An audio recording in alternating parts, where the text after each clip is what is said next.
I'm gonna break down how I made this robot and turn this photo into this really cool photo manipulation using the incredible Asus ProArt Studiobook 16 Oled. But that's not all, we will also explore the laptop capabilities that makes it a dream machine for creators. This model of Studiobook Pro is powered by Intel Core i9 processor 13th generation, and it has 64GB of DDR5 RAM and generous 8TB of SSD. But that's just the beginning. It has amazing 16-inch 3.2K OLED HDR touchscreen display with color calibration and Delta E less than 1 with 120Hz refresh rate. It's color accurate, which is crucial for creative work. Under the hood, everything is powered with NVIDIA GeForce RTX 4070, a newest version of laptop graphic cards. Okay, now let's put this laptop to the test. We are going to create amazing photo manipulation using Blender and Photoshop, and let's see how it will handle it. I started with the default cube in Blender, and what I like to do first is to create a sketch of a robot, basically an outline of a robot, just to block it out with basic shapes, just to see where the hands will be, legs will be, head, etc. And then I use the cylinder that is part of a neck and delete everything except the topper part, made a hole and mirror it, and then just start stretching, extruding the edges and looking a little bit to the sketch to see the width of the shoulders, etc. and create a torso. I use another cylinder and also just the top, same with the neck, made a hole and use this as a hole for the arms and the shoulder, and then continue with extracting the edges and faces and connecting with that cylinder. You can also work with a pen that comes with the laptop, and I will talk about that a little bit more later. Now it's time to make a head. I started with a sphere and split it in few parts, mirror it obviously, and start making my design. I was inspired by a retro type of robots that are not too dangerous, friendly, but still serious robots. The one that I imagine in Isaac Asimov science fiction novels that I read when I was younger. The inspiration boards helps a lot. I made my own with a lot of different robots that I found online. When I finished with the basic shape of a head, I used the knife tool in Blender and start cutting the head into several different parts that I will extrude later and create even more interesting design. So I started to extrude part by part, and this is how it looks. It makes the robot more interesting and add depth to the head. Also made some holes for the mouth, and the head is done. Now it's time to add a neck and then to design other parts of the body. For the neck I use the regular cylinder, add a lot of loop cuts and select every second ring of polygons, extrude it, add subdivision surface modifier, and that's it. Now it's time to make the torso a little bit narrower, so I selected a bunch of polygons and just move them with the move tool, and that's it. Also I cut the torso like I did with the head and split it in several different parts to make it even more interesting and to add depth. The hips part was really easy, just a simple cube, divide it and transform it a little bit, and then a cylinder, and with a little bit of extrusion magic and inset magic and mirror, you have this. Really simple. Now it's time to add even more details to the lower part of a torso, and this is how it looks. Now a little bit fast forward, and I added a hole to the upper part of a torso. I like it to have like a lamp here, like a light source, and then again cutted the torso in even more parts, same like I did with the head, to make it even more interesting, extruded a few parts, and that's it. Also I made some caps for the hips and some kind of hydraulic shock absorbers for the head because I like it that way. After I finished everything, making the arms and legs, which was really simple, just the plain objects, I went to Substance Painter and textured the robot. As you can see, there are a lot of details, scratches, dust, and also a few marks and numbers, and I really like it how it turned out.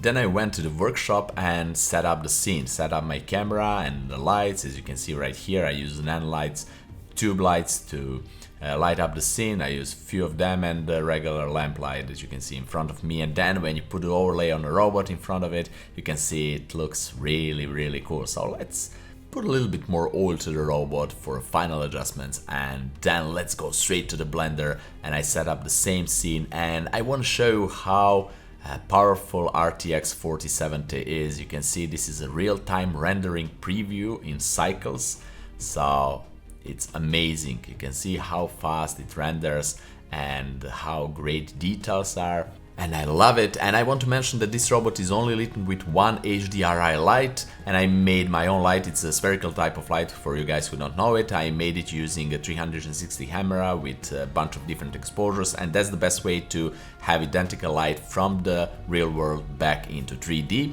And we are here in Blender in cycles. You can see the resolution here that I'm rendering with, and now I will go and press the render, and let's see in real time how fast the RTX 4070 will render this scene, or with the depth of field effect, so with the blur, and you'll see it's pretty fast. It will render out around for about 30 seconds, 33 seconds, and then it will denoise it for next 15 or so seconds. So the rendering process is almost done. So this is it.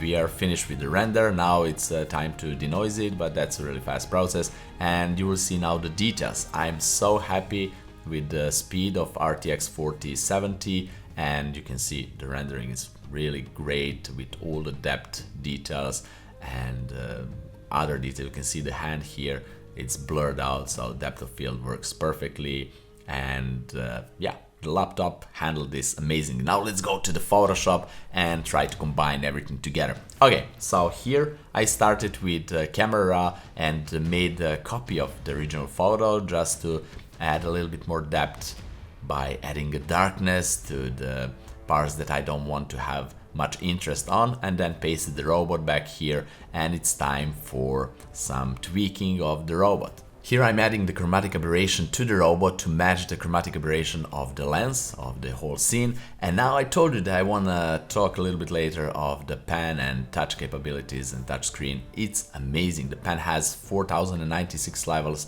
of pressure sensitivity and works perfectly fine on the trackpad. The trackpad is the same aspect ratio as the screen, so everything works as a charm. You can decide if you want to draw on the screen or on the trackpad. The drawing on a trackpad is almost exactly the same like you're using the Wacom tablet or any other pen pressure sensitive tablet. It's amazing addition to the laptop because you don't need any additional accessories, just the laptop pen, and you can take it wherever you want with you. It takes only 30 minutes to fully charge the pen with dedicated cable that you got shipped with the pen, and it will last you in one charge for 140 hours. You can also open the screen all the way to almost 180 degrees and use it as a tablet and paint it on that, and works really nice. So it's really beautiful feeling to use that capability too.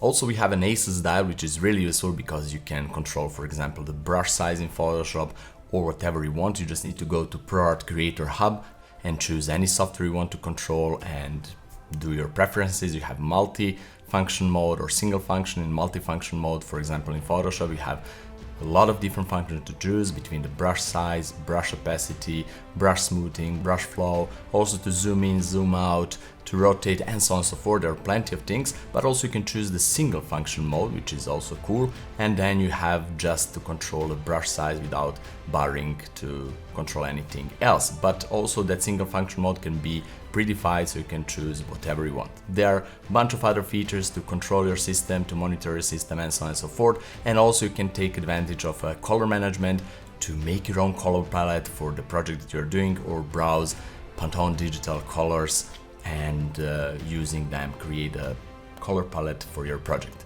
Okay, let's go back to Photoshop, and here I'm adding a little bit of smoke and also some dust particles, just to add even more depth to the scene and to make it even more interesting. So layer of dust particles, and then with layer mask just put it where I want it to be. Also, I like black and white version just to work with the lights, because it's much easier for me to see the lights like that than in color, so that's an option. And here I'm making the shadow from the robot that is casting by the light that is behind the robot to myself here, and just tweaking that and adding a blur, etc., moving a little bit more toward the shoulder. It's really nice addition, subtle but pretty nice. Also color corrected a little bit the background. I want to add a little bit more bluish tint to the shadows, that's how I like it, and then use the Adobe Camera to do final color grading, and that's it. This is a final photo that you can see here on the screen, and hopefully you like it. There are a few other things that I didn't say about the laptop, like it has an SD card reader, USB Type-A and Type-C Thunderbolt ports, full-size HDMI port, and so on and so forth. But you can read those specs online. I will leave the link down there in the description if you're up to that. The point of this video was to create complex photo manipulation, complex hardware that will test the hardware capability of the laptop, and I can say my expectations are exceeded. I was really happy with the laptop, and the graphic card, the RTX 4070, is doing perfect job, especially for the Blender rendering, heavy graphical processes. Also the Intel processor i9 13th generation, amazing. Photoshop is running really smoothly, everything works perfectly. I didn't test any games, I'm not into that. This was more perspective from a graphic designer, and overall the package is really nice. Also the pen is really nice addition. You see how beautiful it works with the screen and the trackpad, and that's basically it. I want to say thank you Asus for providing this laptop for test and review, and if you have any questions, leave me down there in the comments below. See you in my next fun video. Bye bye.